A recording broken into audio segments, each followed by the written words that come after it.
1183મો શબ્દ છાતી. છાતીને અંગ્રેજીમાં શું કહેવાય? તો છાતીને અંગ્રેજીમાં કહીશું ચેસ્ટ. CHEST. ચેસ્ટ મતલબ કે છાતી.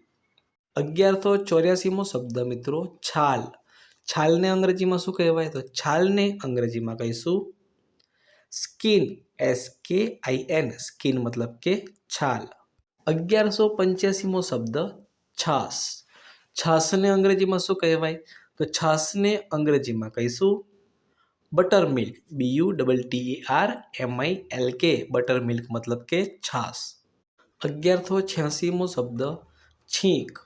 છીંકને અંગ્રેજીમાં શું કહેવાય? તો છીંકને અંગ્રેજીમાં કહીશું સ્નીઝ. SNEEZE. સ્નીઝ મતલબ કે છીંક. 1187મો શબ્દ છૂંદવું. છૂંદવુંને અંગ્રેજીમાં શું કહેવાય? તો છૂંદવુંને અંગ્રેજીમાં કહીશું to mash. TOTOMASH. To mash મતલબ કે છૂંદવું. 1188મો શબ્દ મિત્રો જમવું. જમવુંને અંગ્રેજીમાં શું કહેવાય? તો જમવુંને અંગ્રેજીમાં કહીશું ડાઇન. DINE. ડાઇન મતલબ કે જમવું. 1189મો શબ્દ મિત્રો જલેબી.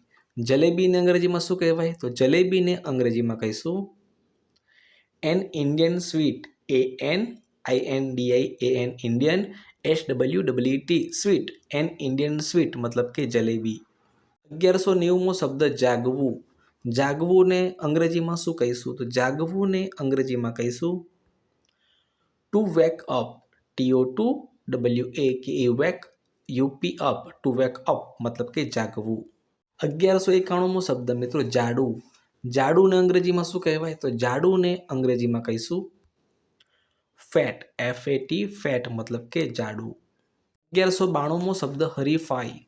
હરીફાઈને અંગ્રેજીમાં શું કહીશું? તો હરીફાઈને અંગ્રેજીમાં કહીશું રેસ.